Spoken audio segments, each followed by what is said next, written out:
Next work എന്ന് പറയുന്നത് JR കാർപ്പൻ്ററിൻ്റെ along the briny beach. So JR Carpenter എന്ന് പറയുന്നത് ഒരു കനേഡിയൻ ബോൺ റൈറ്ററാണ് കേട്ടോ. കാനഡയിൽ നിന്നുള്ള റൈറ്ററാണ്. അവരൊരു റിസർച്ചറാണ്, പിന്നെ ഒരു ആർട്ടിസ്റ്റാണ്.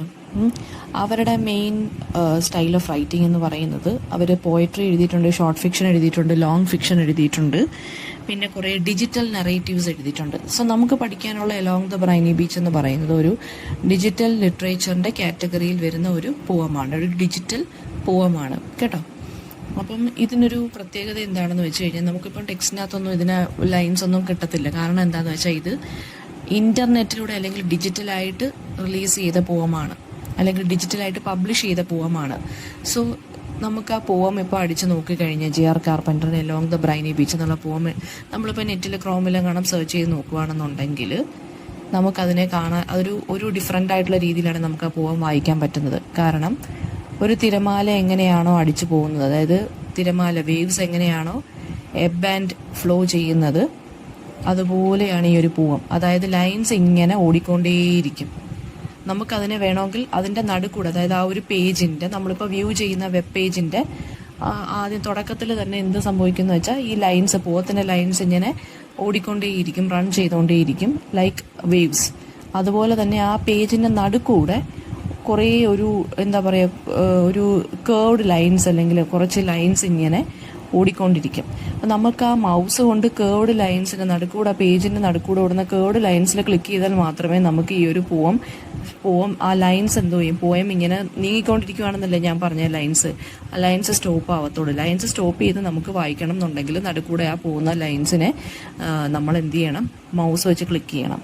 സോ ഇതിങ്ങനെ ഒരു ആനിമേഷൻ ടൈപ്പ് ഓഫ് പോയട്രി അല്ലെങ്കിൽ ഒരു മൂവിങ് പോയട്രിയാണിത്. അതുകൊണ്ടാണ് ഇതിനെ നമ്മൾ ഡിജിറ്റൽ പോം എന്ന് പറയുന്നത്.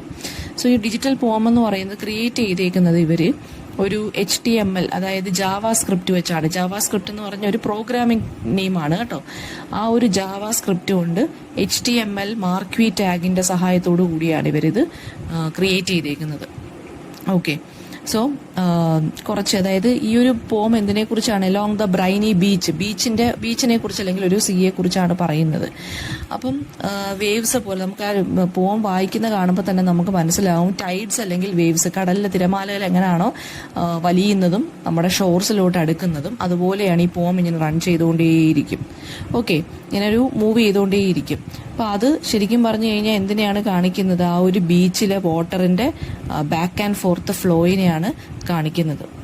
ബട്ട് സ്ക്രീനിലൂടെ ഇങ്ങനെ കാസ്കേഡ് ചെയ്തുകൊണ്ടേയിരിക്കും ഈ ഒരു ടെക്സ്റ്റ് എന്ന് പറയുന്നത്. കാസ്കേഡ് മൂവ് ചെയ്തുകൊണ്ടേയിരിക്കും. നമുക്ക് ആ മൂവ് ചെയ്തുകൊണ്ടിരിക്കുന്ന പോംസ് അല്ലെങ്കിൽ ലൈൻസ് വായിക്കണം എന്നുണ്ടെങ്കിൽ നമ്മൾ എന്ത് ചെയ്യണം, ആ പേജിൻ്റെ നടുക്കൂടെ കുറേ ലൈൻസ് ഇതിന് ഓടുന്നുണ്ട്. ആ ലൈൻസിൽ മൗസിൽ കൊണ്ടുവന്ന് തൊട്ടാൽ മാത്രമേ നമുക്ക് ഈ പോം വായിക്കാൻ പറ്റത്തുള്ളൂ. ഓക്കെ, ഇതാണ് ആ പോയതിൻ്റെ ഒരു പ്രത്യേകത എന്ന് പറയുന്നത്. അപ്പോൾ HTML മാർക്വി ടാഗ് വെച്ചിട്ട് ജാവാ സ്ക്രിപ്റ്റ് എന്നുള്ള പ്രോഗ്രാമിംഗ് ലാംഗ്വേജിൻ്റെ സഹായത്തോടു കൂടിയാണ് ഈ ഒരു ഡിജിറ്റൽ പോം നമ്മുടെ JR കാർപ്പൻ്റർ ക്രിയേറ്റ് ചെയ്തേക്കുന്നത്. ഓക്കെ, അപ്പം എന്താ പറയുക, ഇതിനകത്ത് നമുക്ക് ആ ഒരു ടെക്സ്റ്റ് അല്ലെങ്കിൽ ആ ഒരു പോയം ഓടുന്ന പോലെയാണ് നമുക്ക് തോന്നുന്നത്.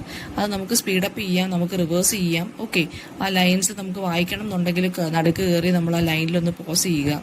പിന്നെ ഒരു പ്രത്യേകത എന്താണെന്ന് വെച്ച് കഴിഞ്ഞാൽ, എന്തിനെക്കുറിച്ചാണ് ഈ ഒരു പോം പറയുന്നത്, ഒരു ബീച്ചിനെ കുറിച്ചാണ് അല്ലെങ്കിൽ കോസ്റ്റ് ലൈനിനെ കുറിച്ചാണ് ഇത് പറയുന്നത്, ബീച്ചിനെ കുറിച്ച്.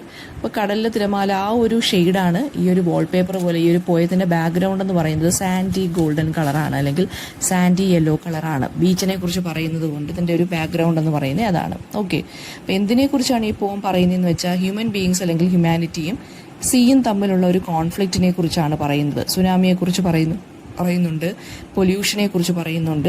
ഓക്കെ, എൻവയോൺമെന്റൽ പൊല്യൂഷനെ കുറിച്ച് പറയുന്നുണ്ട്.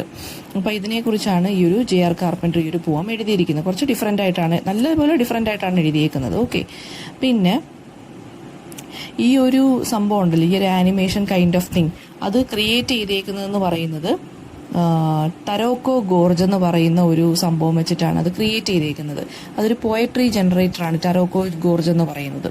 അത് ക്രിയേറ്റ് ചെയ്തത് നിക്ക് മോണ്ട്ഫോർട്ട് എന്ന് പറഞ്ഞൊരു മനുഷ്യനാണ്. അതെല്ലാം ഗൈഡിൽ കിടപ്പുണ്ട്. ഗൈഡിലെ 6th question, page number 144. Taroko gorge എന്ന് പറയുന്ന ഒരു പോയട്രി ജനറേറ്ററിൻ്റെ സഹായത്തോടു കൂടിയാണ് ഇത് ക്രിയേറ്റ് ചെയ്തേക്കുന്നത്. അതായത് ഓക്കെ, ഈ നിക്ക് മോണ്ട് ഫോർട്ട് എന്ന് പറഞ്ഞ മനുഷ്യൻ തരോക്കോ ഗോർജ് എന്ന് പറഞ്ഞ എന്തോ ഒരു പോയട്രി ക്രിയേറ്റ് ചെയ്ത് വെച്ചിട്ടുണ്ട് പോവാം. അതേ മോഡലിലാണ് ഇതും അവർ ചെയ്തേക്കുന്നത്. ഓക്കെ, പിന്നെ ഈ ഒരു പോയത്തിൻ്റെ ടൈറ്റിൽ അല്ലെങ്കിൽ ഈ ഒരു പോയത്തിനകത്ത് നമുക്ക് കുറേ ഇൻ്റർടെക്ച്വാലിറ്റി കാണാൻ സാധിക്കും. ഇൻ്റർടെക്ച്വാലിറ്റി എന്ന് വെച്ചാൽ എന്താ, വേറെ ടെക്സ്റ്റുകളിൽ നിന്ന് എടുത്തിട്ടുള്ള ലൈൻസ് നമുക്ക് കാണാൻ സാധിക്കും. അപ്പോൾ ഏതൊക്കെ പോയത്തിനുള്ള ലൈൻസ് എന്ന് പറയുമ്പോൾ മെയിൻലി ലൂയിസ് കരോളിൻ്റെ, അതായത് നമ്മുടെ ആലീസ് ഇൻ വണ്ടർലാൻഡ് എഴുതിയ ആളുടെ ലൂയിസ് കരോളിൻ്റെ ഫേമസ് പോയമായിട്ടുള്ള ദ വാൾറസ് ആൻഡ് ദ കാർപ്പൻറ്ററിൽ നിന്നും കുറേ ലൈൻസും ഈ ടൈറ്റിലും ഒക്കെ അതിനകത്ത് നിന്ന് എടുത്തിട്ടുള്ളതാണ്. ജോസഫ് കോൺറാഡിൻ്റെ ഹാർട്ട് ഓഫ് ഡാർക്ക്നെസ് എന്നുള്ള നോവലിൽ നിന്നും കുറേ ലൈൻസ് എടുത്തിട്ടുണ്ട്. ഓക്കെ, പിന്നെ ഈ ഒരു പോയത്തിൻ്റെ എക്സ്പീരിയൻസ് എന്താണെന്ന് വെച്ച് കഴിഞ്ഞാൽ നമുക്ക് നോക്കാം. ഈ ടെക്സ്റ്റും അതിൻ്റെ ഇമേജസും ഇങ്ങനെ വെർട്ടിക്കലിയും ഹൊറിസോണ്ടലിയും ഇങ്ങനെ മൂവ് ചെയ്തുകൊണ്ടിരിക്കുവാണ്. അപ്പോൾ ആ റീഡറിന് സത്യം പറഞ്ഞു കഴിഞ്ഞാൽ ഒരു കൺഫ്യൂസിങ് ആയിട്ടുള്ളൊരു കാര്യമായിട്ട് തോന്നും. അതായത് വളരെ വൈബ്രൻ്റ് ആയിട്ടുള്ള ടെക്സ്റ്റ് ഇമേജസും ആണ്. സോ ഒരു അതായത് ഒരു കടൽ തീരത്ത് നമ്മൾ പോയി നിൽക്കുമ്പോൾ എങ്ങനെയാണോ തിരമാലകൾ വന്ന് അടിക്കുന്നതും തിരമാലകൾ തിരികെ പോകുന്നതും അതുപോലെയാണ് ഈ ഒരു പോം എഴുതി വെച്ചേക്കുന്നത്. അതിൻ്റെ ഒരു ആനിമേഷൻ ക്രിയേറ്റ് ചെയ്ത് വെച്ചേക്കുന്നത്. കുറേ സീ ഷെൽസ്, സുനാമീസ്, റിപ്റ്റൈൽസ് ഇങ്ങനെയുള്ള വേർഡ്സ്, ഓഷ്യനിക് ഇമേജസ് അല്ലെങ്കിൽ അക്വാട്ടിക് ഇമേജസ് ഒക്കെ നമുക്ക് ഈ പോയത്തിലൂടെ കാണാൻ സാധിക്കും. പോയം ഒരു ഫ്ലൂയിഡ് ആയിട്ടുള്ള നേച്ചറിലാണ് എഴുതിയേക്കുന്നത്. ഫ്ലൂയിഡ് നേച്ചർ എന്ന് വെച്ചാൽ ലൈൻസ് ഇങ്ങനെ റൺ ചെയ്തുകൊണ്ടേയിരിക്കുവാണ് വെള്ളം പോലെ. അപ്പം ആ ഒരു ഫ്ലൂയിഡ് നേച്ചറിലാണ് ഇത് എഴുതിയേക്കുന്നത്. അപ്പോൾ റീഡേഴ്സിന് ഇത് വായിച്ച് മനസ്സിലാക്കി ഡീകോഡ് ചെയ്യാൻ വേണ്ടി നല്ല ഹെൽപ്പ് ചെയ്തിട്ടുണ്ട് ഈ ടെക്സ്റ്റും ഗ്രാഫിക്സും എല്ലാം. ഓക്കെ, പിന്നെ ഈ തരോക്കോ ജോർജ് എന്ന് പറഞ്ഞ ആ ഒരു സംഭവം എന്ന് വെച്ച് കഴിഞ്ഞാൽ നേച്ചർ പോയട്രിയെ കുറിച്ച്, അതായത് നാഷണൽ പാർക്കിനെ കുറിച്ചും അല്ലെങ്കിൽ നേച്ചർ പോയട്രിയെ കുറിച്ച് ഇതേ സെയിം ഫോർമാറ്റിൽ ഇങ്ങനെ എഴുതിയിട്ടുണ്ട്. ഓക്കെ, പിന്നെ അതിനെ അതേപോലെ തന്നെയാണ് മോഡലാക്കിക്കൊണ്ടാണ് ഈ ഒരു പോവും ആരെഴുതിയിരിക്കുന്നത്, നമ്മുടെ JR കാർപ്പൻ്റർ എഴുതിയിരിക്കുന്നത്. പിന്നെ എന്താ പറഞ്ഞേക്കുന്നതെന്ന് വെച്ച് കഴിഞ്ഞാൽ ലൈൻസ് ഇങ്ങനെ റൺ ചെയ്തുകൊണ്ടിരിക്കുവാണ്, വേവ്സ് പോകുന്നത് പോലെ. നമുക്ക് അത് പോസ് ചെയ്ത് കാണണമെന്നുണ്ടെങ്കിൽ നീ ഒന്ന് എടുത്ത് നോക്കിയാലേ അത് മനസ്സിലാവത്തുള്ളൂ കേട്ടോ. പിന്നെ ന്യൂ ലൈൻസ് ഇങ്ങനെ അപ്പിയർ ചെയ്തുകൊണ്ടേ ഇരിക്കും, വൺ ആഫ്റ്റർ ദി അതർ. പഴയ ലൈൻസ് എല്ലാം ഫെയ്ഡ് ചെയ്തുകൊണ്ടിരിക്കും, അങ്ങനെയാണ്. പിന്നെന്താ പറഞ്ഞേക്കുന്നതെന്ന് വെച്ച് കഴിഞ്ഞാൽ ഓഷ്യനോഗ്രഫിക് ഇമേജസ് അല്ലെങ്കിൽ അക്വാട്ടിക് ഇമേജസ് വരുന്നുണ്ട്. പിന്നെ റൈറ്റ് ടു ലെഫ്റ്റ് ഞാൻ പറഞ്ഞില്ലേ നടുക്കൂടെ ഒരു ലൈൻ ഇങ്ങനെ റൺ ചെയ്യുന്നുണ്ടെന്ന്, അത് റൈറ്റ് ടു ലെഫ്റ്റ് ആയിട്ട് ഇങ്ങനെ ഒരു രണ്ട് ലൈൻസ് ഇങ്ങനെ റൺ ചെയ്തുകൊണ്ടിരിക്കുന്നുണ്ട്. ആ ലൈനിൽ കയറി മൗസ് വെച്ച് ക്ലിക്ക് ചെയ്യുമ്പോഴാണ് നമുക്ക് ഈ പോയം സ്റ്റോപ്പ് ആവുന്നത്. അതായത് ഓടിക്കൊണ്ടിരിക്കുന്ന ലൈൻസ് സ്റ്റോപ്പ് ആവുന്നത് അങ്ങനെയാണ്. ഓക്കെ, പിന്നെ ടച്ച് റെസ്പോൺസീവ് ആണ് ഇവിടുത്തെ ഇമേജസ് അല്ലെങ്കിൽ ഈ ഒരു ലൈൻ എന്ന് പറയുന്നത്. ടച്ച് റെസ്പോൺസീവ് എന്ന് വെച്ചാൽ നമ്മൾ മൗസ് കൊണ്ട് എവിടെയെങ്കിലും ഈ ഒരു രണ്ട് ഓടിക്കൊണ്ടിരിക്കുന്ന ലൈൻസിൽ ക്ലിക്ക് ചെയ്യുമ്പോൾ മാത്രമേ നമുക്കത് വായിക്കാൻ പറ്റൂ. അതുകൊണ്ട് അതിനെ ടച്ച് റെസ്പോൺസീവ് ലൈൻസ് എന്നാണ് പറയുന്നത്. ഓക്കെ, ലൈൻസ് പോസ് ചെയ്യണമെങ്കിൽ മൗസിനെ കൊണ്ട് നമ്മൾ ക്ലിക്ക് ചെയ്യണം. പിന്നെ സെയിം ബാക്ക്ഗ്രൗണ്ട് കളർ ഏതാണ്? സാൻഡി യെല്ലോ കളറാണ്. കാരണം ബീച്ചിനെ കുറിച്ച് പറയുന്നുണ്ട്, സാൻഡി യെല്ലോ കളറിലാണ് ബാക്ക്ഗ്രൗണ്ട് കൊടുത്തേക്കുന്നത്. പിന്നെ എന്താണ്, ഓക്കെ, എന്തിനെ കുറിച്ചാണ് പറയുന്നതെന്ന് വെച്ച് കഴിഞ്ഞാൽ ഹ്യൂമാനിറ്റിയും ഓഷനും അല്ലെങ്കിൽ സീയും തമ്മിലുള്ളൊരു കോൺഫ്ലിക്റ്റിനെ കുറിച്ചും ഡേഞ്ചറസ് പൊല്യൂഷനെ കുറിച്ചും എൻവയോൺമെന്റൽ പൊല്യൂഷനെ കുറിച്ചും ഒക്കെയാണ് പറഞ്ഞേക്കുന്നത്. അതായത് നമ്മുടെ ബോട്ട് ജെട്ടിയൊക്കെ ഉണ്ടല്ലോ, അതിന് ഇവിടെ വേറെ പേരൊക്കെയാണ് പറഞ്ഞേക്കുന്നത്. സുനാമിയെ കുറിച്ച് പറയുന്നുണ്ട്. ബോട്ട് ജെട്ടിക്ക് അതായത് ഹാർബർ ഉണ്ടല്ലോ, അത് ക്രിയേറ്റ് ചെയ്യുന്ന പൊല്യൂഷനെ കുറിച്ചും ഒക്കെയാണ് ഇതിനകത്ത് പറഞ്ഞിരിക്കുന്നത്. അപ്പം ഇതിന്റെ പ്രത്യേകത എന്താണെന്ന് വെച്ച് കഴിഞ്ഞാൽ ടെക്സ്ച്വാലിറ്റിയും റീഡർഷിപ്പും തമ്മിലുള്ളൊരു ചലഞ്ച്. ടെക്സ്ച്വാലിറ്റിയും റീഡർഷിപ്പും, അതായത് ടെക്സ്റ്റ് വെച്ചിട്ടാണ് സാധാരണ നമ്മൾ പോംസ് ഒക്കെ പഠിക്കുന്നത്. പക്ഷേ ഇവിടെ ടെക്സ്ച്വാലിറ്റി എന്ന് പറഞ്ഞാൽ എന്താണ്, ഡിജിറ്റൽ ലിറ്ററേച്ചർ ആയതുകൊണ്ട് ഇതൊരു സ്ക്രീനിൽ ഉപയോഗിച്ചാണ് അല്ലെങ്കിൽ ഒരു ആനിമേഷനിലൂടെയാണ് നമ്മളിത് കാണുന്നത്. അപ്പം റീഡേഴ്സിന് സത്യം പറഞ്ഞു കഴിഞ്ഞാൽ ഒരു ഡിഫറൻറ്റ് അപ്രോച്ചാണ് ഇത് പ്രൊവൈഡ് ചെയ്യുന്നത്, അല്ലേ? ഇങ്ങനെ മൂവ് ചെയ്തുകൊണ്ടിരിക്കുന്ന ഒരു പോം അല്ലേ, അതൊരു ന്യൂ എക്സ്പീരിയൻസ് ആണ്. സോ റീഡറിന് ഒരു ടോട്ടലി ഡിഫറൻറ്റ് അപ്രോച്ച് ആയിരിക്കും ഈ ഒരു പോം തരുന്നത്. മാത്രമല്ല ഈ ഒരു പോം നമുക്ക് വായിക്കുമ്പോൾ ഇതിൻ്റെ ബാക്ക്ഗ്രൗണ്ടും ഇതിൻ്റെ റണ്ണിങ് ലൈൻസും ഒക്കെ കാണുമ്പോൾ readers are actually being transferred to an original beach, അതുപോലെ നമുക്ക് തോന്നുന്നത്. റീഡേഴ്സിന് നമ്മൾ ശരിക്കും പറഞ്ഞൊരു ബീച്ചിൽ നിന്നൊരു എഫക്റ്റ് ആയിരിക്കും.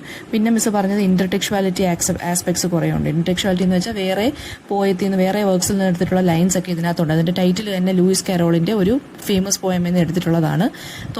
പിന്നെന്താണ് ജോസഫ് കോൺറാഡിന്റെ ഹാർട്ട് ഓഫ് ഡാർക്ക്നെസ് എന്നുള്ള എടുത്തിട്ടുള്ള ലൈൻസും ഇതിനകത്ത് ഉണ്ട്. പിന്നെ വേവ്സിന്റെ ഒരു ഇല്യൂഷൻ ഇതിനകത്ത് തരുന്നുണ്ട്. ന്യൂ ലൈൻസ് എന്താണ്, പഴയ ലൈൻസ് ഇങ്ങനെ ഡിസപ്പിയർ ആയിക്കൊണ്ടിരിക്കും, അതിനനുസരിച്ച് പുതിയ ലൈൻസ് ഇങ്ങനെ താഴോട്ട് വന്നുകൊണ്ടിരിക്കും. പിന്നെന്താ പറഞ്ഞേക്കുന്നത്, ഓഷ്യനോഗ്രഫിക് ഇമേജസ് ഉണ്ട്, അക്വാട്ടിക് ഇമേജസ് ഉണ്ട്.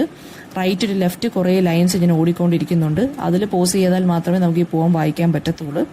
പിന്നെന്താണ് ടച്ച് റെസ്പോൺസീവ് ആണ്, ലൈൻസ് ഇങ്ങനെ ക്വിക്കായിട്ട് പോയിക്കൊണ്ടേയിരിക്കുന്നു. പിന്നെന്താ പറയുന്നത്, പിന്നെ സെയിം ബാക്ക്ഗ്രൗണ്ട് കളറാണ് ആ കാര്യം പറയുക. റീഡേഴ്സിന് നല്ലൊരു എൻജോയിങ് ആയിട്ടുള്ളൊരു ഇതായിരിക്കും. പിന്നെ ഇതിനെ ഒരു ഹൈബ്രിഡ് പോസ്റ്റ് മോഡേൺ പോയം എന്ന് നമുക്ക് പറയാം. പോസ്റ്റ് മോഡേൺ പോയം എന്ന് നമുക്കിത് പറയാം, ഹൈബ്രിഡ് പോസ്റ്റ് മോഡേൺ പോയം. പിന്നെന്താണ് പറഞ്ഞേക്കുന്നത്, ഒരു കോസ്റ്റ് ലൈൻ ജനറേറ്റർ എന്നുള്ള കമ്പ്യൂട്ടർ പ്രോഗ്രാം വെച്ചിട്ടാണ് ഇത് ക്രിയേറ്റ് ചെയ്തേക്കുന്നത് കേട്ടോ. HTML അല്ലെങ്കിൽ കോസ്റ്റ് ലൈൻ ജനറേറ്റർ എന്നുള്ള കമ്പ്യൂട്ടർ പ്രോഗ്രാമിനെ ബേസ് ചെയ്തിട്ടാണ് ഇത് ക്രിയേറ്റ് ചെയ്തേക്കുന്നത്. ജാവാ സ്ക്രിപ്റ്റ് വെച്ചാണ് ഇത് ക്രിയേറ്റ് ചെയ്തേക്കുന്നത്. അതിന്റെ സോഴ്സ് കോഡ് എന്ന് പറയുന്നത് തരോക്കോ ഗോർജ് ആണ്. അതായത് തരോക്കോ ഗോർജ് എന്ന് പറഞ്ഞ് എനിക്ക് തോന്നുന്നു ഒരു നാഷണൽ പാർക്കുണ്ട്. അപ്പോൾ ഒരു നേച്ചർ പോയട്രി ഇതിനെ ബേസ് ചെയ്ത് ഇതേ രൂപത്തിൽ നമ്മളിപ്പോൾ ഈ പഠിച്ചുകൊണ്ടിരിക്കുന്ന ഈ ഒരു ഡിജിറ്റൽ പോയത്തിന്റെ രൂപത്തിൽ ആനിമേഷനൊക്കെ കൊടുത്ത് ആരോ ഇറക്കിയിട്ടുണ്ട്, ഒരു നിക്ക് എന്ന് പറഞ്ഞ മനുഷ്യൻ ഇറക്കിയിട്ടുണ്ട്. അതേ സെയിം ഫോർമാറ്റിലാണ് ഈ ഒരു പോയും എഴുതിയിരിക്കുന്നത്. സോ അതിന്റെ സോഴ്സ് കോഡ് എന്താണ്, അതിന്റെ ഒറിജിനൽ അല്ലെങ്കിൽ അതിന്റെ ഒറിജിൻ എന്താണെന്ന് ചോദിക്കുമ്പോൾ തരോക്കോ ഗോർജ് എന്നാണ് പറയേണ്ടത് കേട്ടോ. TAROKOGORGE. ഓക്കെ, മറന്നു പോകരുത്. HTML, Java script, cost line generator, പിന്നെ തരോക്കോ ഗോർജ്, ഇത്രയും കാര്യങ്ങൾ മറന്നു പോകരുത്. പിന്നെന്താണ്, പിന്നെ മിസ് നേരത്തെ പറഞ്ഞ കാര്യങ്ങൾ തന്നെ പറയുക. അക്വാട്ടിക് മെറ്റഫേഴ്സ് ഒരുപാട് യൂസ് ചെയ്തിട്ടുണ്ട്. സുനാമിയുടെ കാര്യം, ടൈഡിന്റെ കാര്യം, പൊല്യൂട്ടിംഗ് ആയിട്ടുള്ള ഹാർബറിന്റെ കാര്യം ഒക്കെ പറയുന്നുണ്ട്, വോൾക്കാനിക് ഐലൻഡിന്റെ കാര്യം. ഇതെല്ലാം നമ്മുടെ ബീച്ചിനെ നശിപ്പിക്കുന്നതായിട്ടാണ് പറഞ്ഞേക്കുന്നത്. ഓക്കെ, അപ്പം ഇതിനകത്തുനിന്ന് ചോദിക്കാവുന്നതെന്ന് വെച്ചാൽ ഇതൊരു ഡിജിറ്റൽ ലിറ്ററേച്ചർ അല്ലെങ്കിൽ ഒരു ഡിജിറ്റൽ പോയമായിട്ട് എങ്ങനെ ഡിഫറെന്റ് ആവുന്നു. പിന്നെ ക്രിട്ടിക്കൽ അനാലിസിസത്തെ പോകാൻ പറയാം.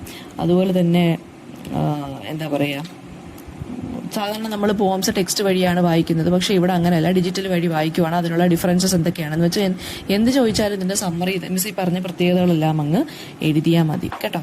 പിന്നെ 1 മാർക്ക് ക്വസ്റ്റ്യൻ ഒരു ഗൈഡിനകത്ത് കൊടുത്തിട്ടുണ്ട്. സെൻട്രൽ തീം എന്താണെന്ന് ചോദിച്ചിട്ടുണ്ട്, നമ്മുടെ HTML എന്താണ്, പിന്നെ തരോക്കോ ഗോർജ് എന്താണ്. തരോക്കോ ഗോർജ് എന്ന് പറഞ്ഞാൽ സോഴ്സ് കോഡാണ് കേട്ടോ.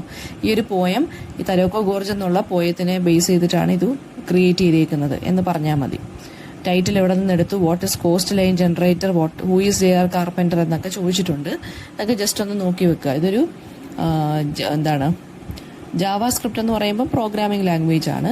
കോസ്റ്റ് ലൈൻ ജനറേറ്റർ എന്നുള്ള കമ്പ്യൂട്ടർ പ്രോഗ്രാം വെച്ചിട്ടുമാണ് ഇത് ക്രിയേറ്റ് ചെയ്തേക്കുന്നത്. പിന്നെന്താണ്, തരോക്കോ ഗോർജിന്റെ കാര്യം മറന്നു പോകരുത് കേട്ടോ. ഓക്കെ.